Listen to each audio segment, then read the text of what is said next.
Ahoy, me mateys! Welcome to Complete Developer Live with your host, Captain Shortbeard, and me first mate, Scruffy. You gonna do that voice for the entire feed?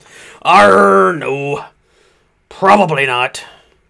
Well, we'll see. You know that Talk Like a Pirate Day is until September, right? Aye, but me throat be itching since me beard be trimmed. Speaking on which, as ye can tell, I got the short beard and the long hair.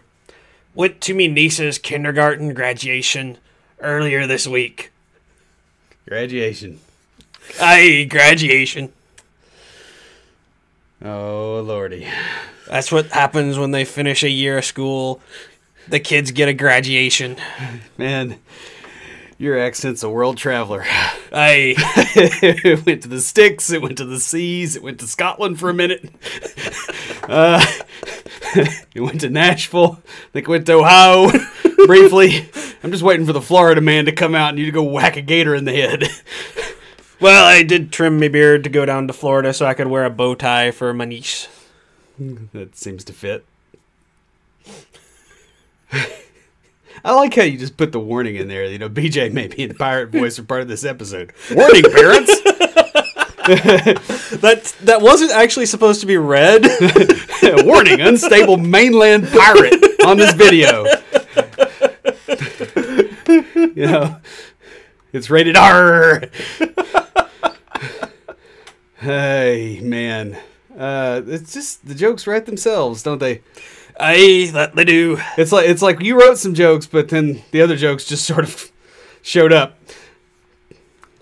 Well, cool. So I have got a pretty badly messed up shoulder. They taped it up at the chiropractic place because it's mainly so that I can see when I'm holding it in a weird position because it'll pull more on the tape.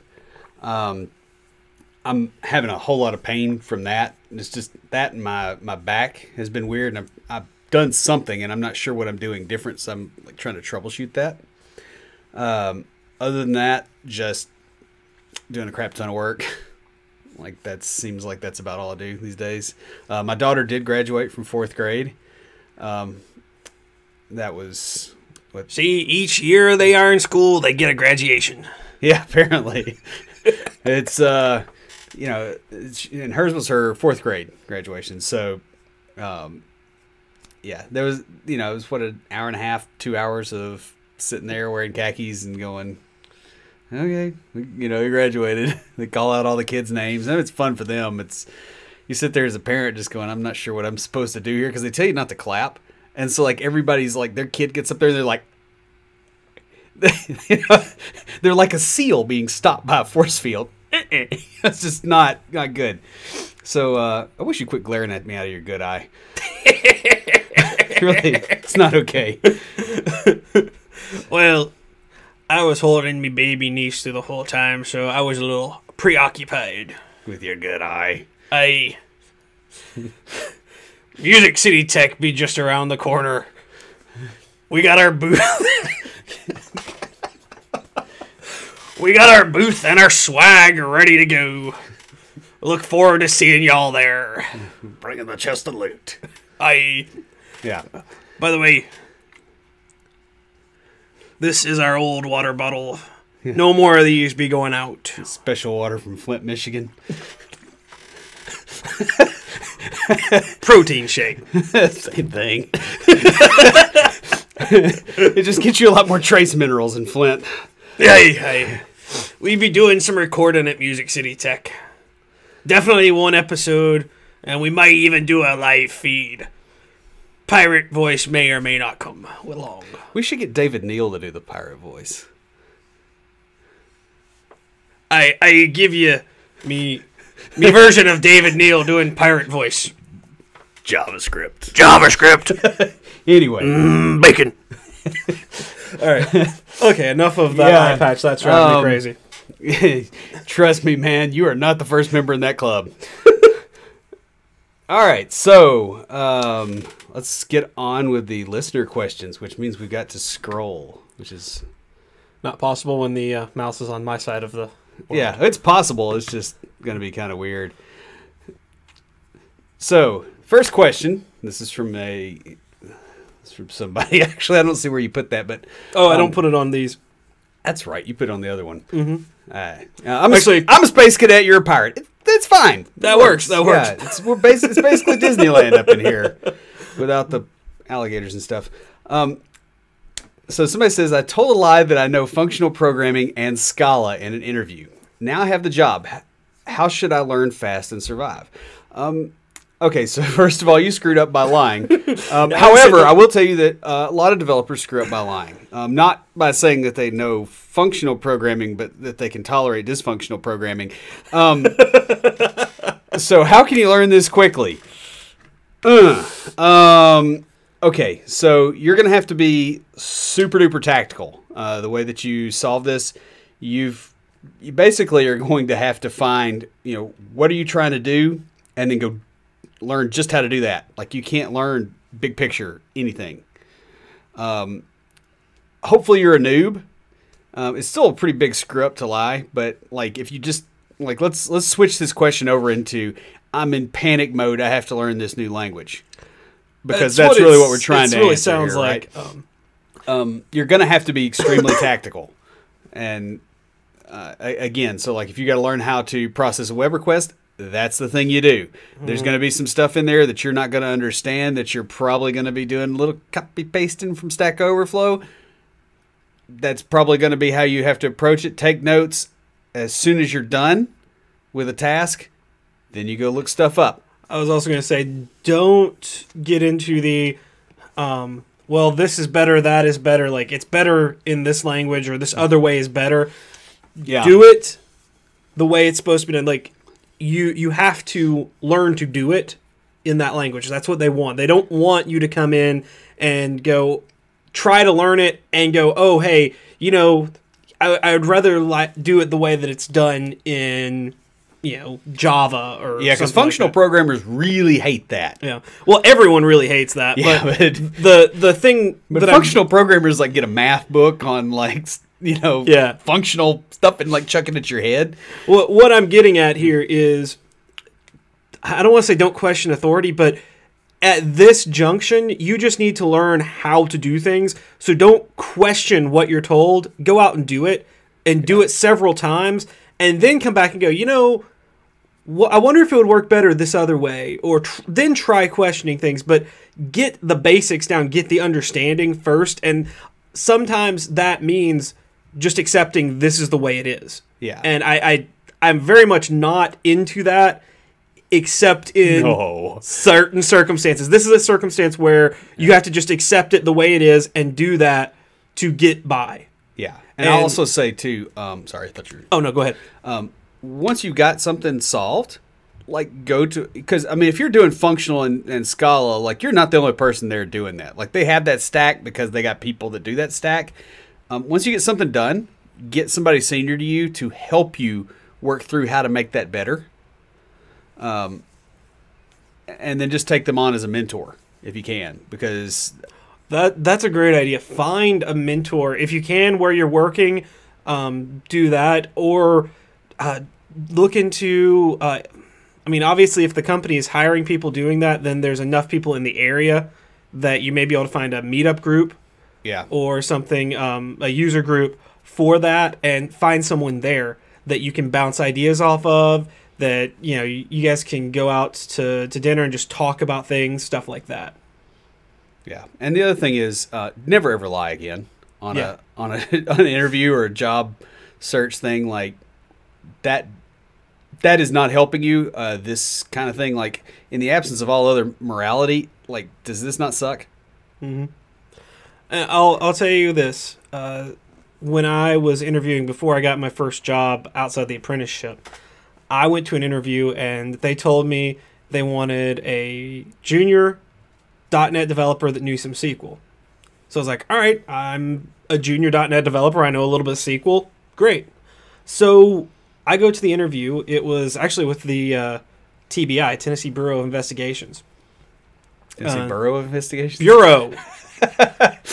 I said it. You just didn't hear it, man. I'm telling you. It's that voice. Yeah, it's a pirate voice. It's a Bureau of Investigations. But I went and was in the interview talking to him, and all the questions they had were SQL. And I answered most of them correct, but they got some deep SQL stuff. Like, you taught me well, but they had some really hard stuff. And about halfway through just those questions, I stopped them and I said, hey, are you guys looking for a SQL DBA that knows some .NET and can help the .NET developers out? And like, yeah, that's exactly what we're looking for. I'm like, I'm not your guy. Yeah.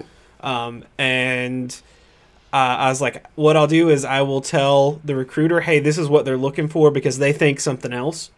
And so I went out, I left on good terms with them, told the recruiter, and then it was, a week later that I got the interview for the job I have now through the same recruiter. Yeah. So, next question. It is, I've been going through tutorials for a while now and feel like I'm just spinning my wheels, but I'm not. Let me start over. Make it sound like a dying giraffe. What? There's a South Park moment. Oh, my goodness. I've been going through tutorials for a while now and feel like I'm just spinning my wheels, but I'm not quite ready for a full-time job. What is the next step that I should take in my learning?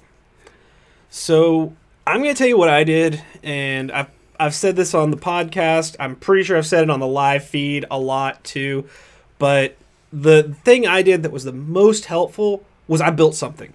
I went out, I found something, and even if it's reinventing the wheel, I still went out and built something with it.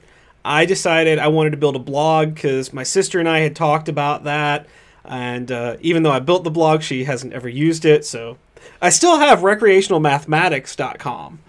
So, if anyone wants to buy that from me... And recreational mathematics should be legalized. I agree. 50 states. I totally agree. But no, and what I'm getting at with this is I went and I learned ASP.NET. I learned how to work with an ORM specifically in Hibernate.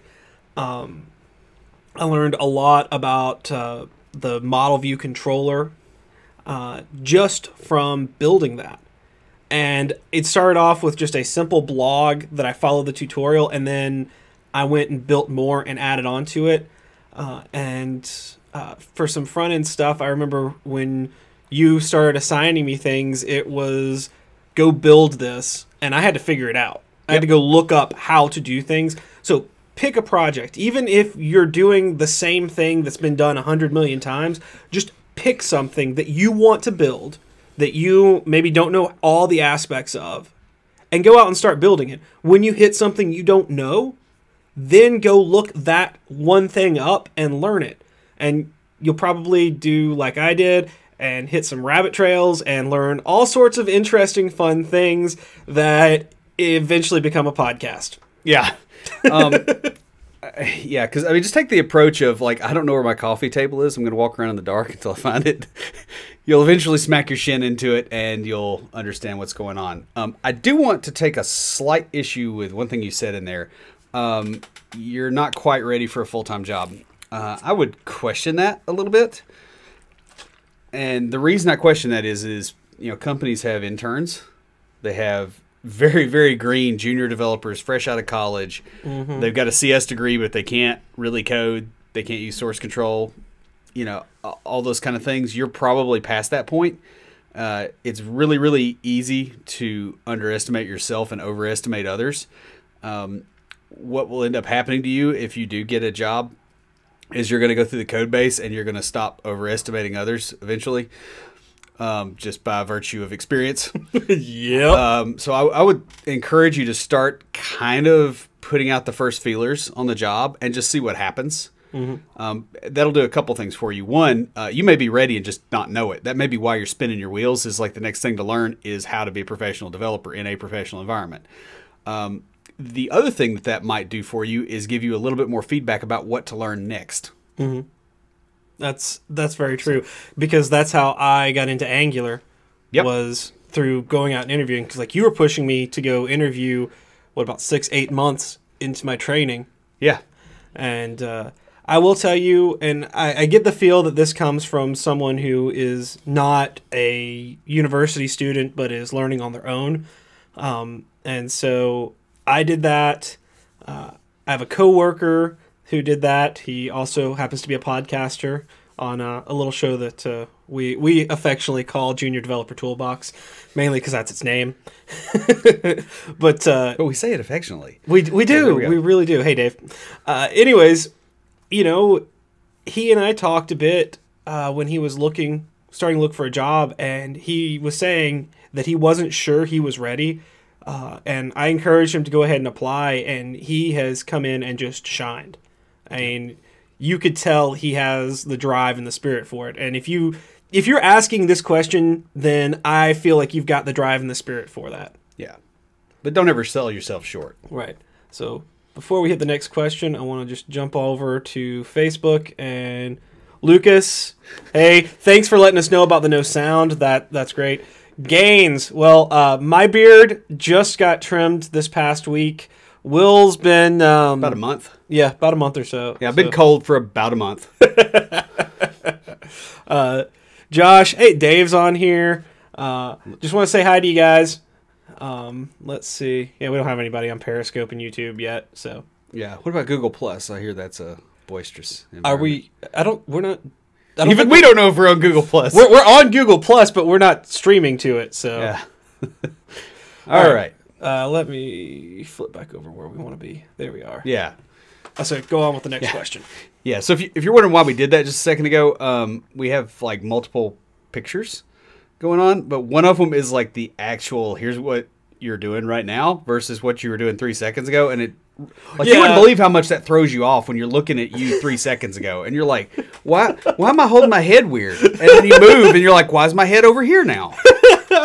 It's just like, it's, yeah. We're using OBS Studio with an Nginx server to send out to all the streams at once. It's a lot better than using my phone.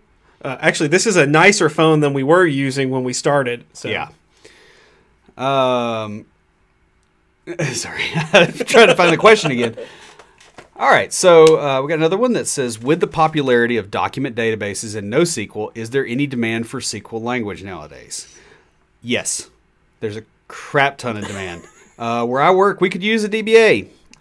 Frankly, straight up, I'm doing it. One of the other senior developers is doing it. We do okay. There's probably a lot of stuff that we could fix better with a real DBA who lives in that environment, and that's not going to go away. Mm-hmm. There's software out there. I mean, there's stuff from before I started that's still running in production, not where I'm working. Well, no, none of it. I don't think any of that. Not long after I started, and I don't mean started working there. I mean started coding.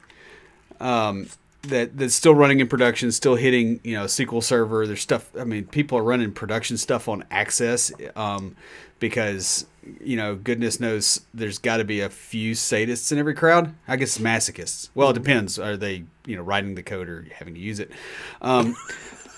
But yes, there's still a market for SQL. That's not going away. A lot of people don't really think well in terms of document databases. Like the actual like SQL, break it into tables and don't repeat yourself anywhere kind of mindset. Like that's easy for people to follow. Proper document database design is something that a lot of people don't have down yet, and it's not an assumed constant. Now, when it becomes that, SQL's probably going away. I'll be dead then, more than likely. I don't know about you, but I plan on uploading my brain to a computer and living forever. With pirate voice. Yeah.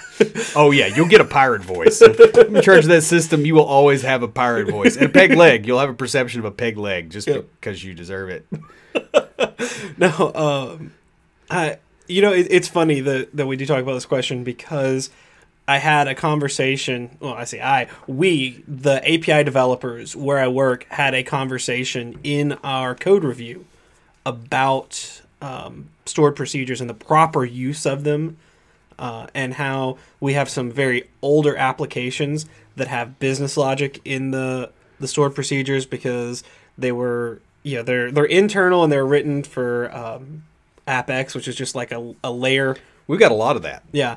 And how we're moving away from that, and we're trying to avoid going the extreme opposite direction and having no stored procedures. So we want to put like the data logic at the data layer and the business logic at the business layer and that kind of stuff. But yeah, there's still a lot of SQL. We have 2 DBAs where I work, and our developers still write a lot of the basic, table building and stuff like that because they stay busy constantly. Yeah. So guys, if you have any questions, leave it for us in the comments. I check those when we're creating the outline for this and picking our questions. We also check our Slack channel. You can email us. We've been discussing it. If you guys have an idea on an easy way to get questions to us to use, shoot us an email. Tell us that. If we get a really good idea, or I guess the best idea we get, we'll send you guys a t-shirt. Does that sound fair to you? Sounds fair to me. Yeah, if we use the idea that you guys send us, we will send you a t-shirt. So that's your incentive for doing that. So if you haven't already, this being Thursday, it's a little bit different than our previous stuff. But if you haven't already, the episode that came out today was Logical Programming. This is one that I wrote because I got into it working on functional and just went down a rabbit hole. So logic programming is a paradigm that is based on formal or mathematical logic. Apps written in logical languages are basically sets of commands in a logical form. They express facts and rules about a problem within the domain.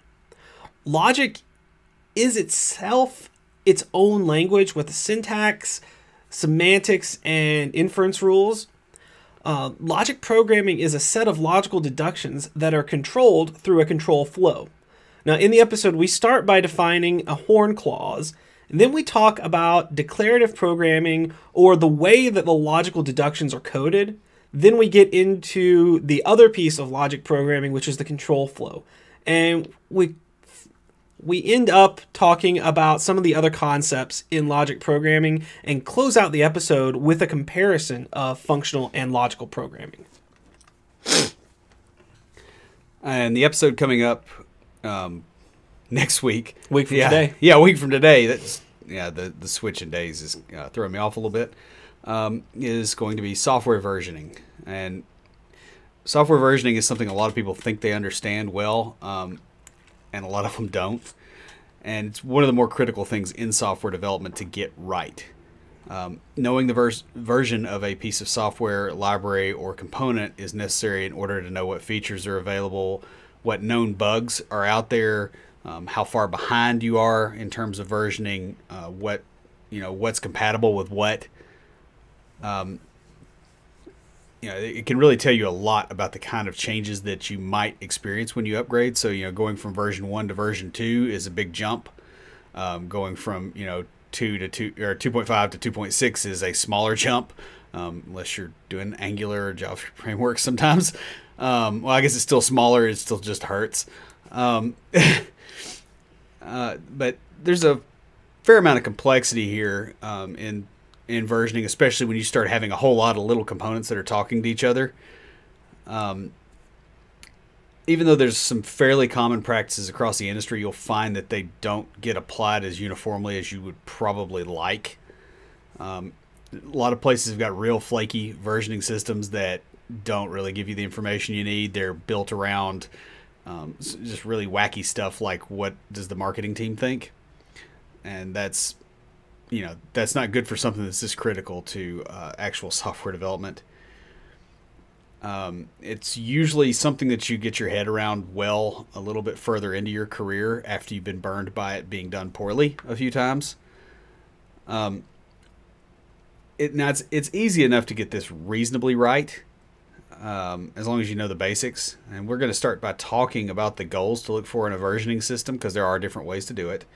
Then we discuss the most common, which is semantic versioning, and a few others.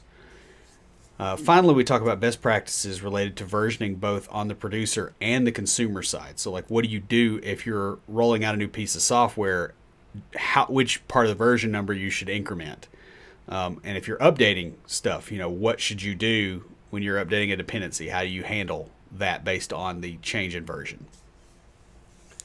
All right, guys. That's pretty much all we got tonight. Thank y'all for checking this out and hopefully laughing along with us, not thinking us too crazy for the pirate theme early in the episode. We will catch y'all later, and we're going to hop off and record another episode.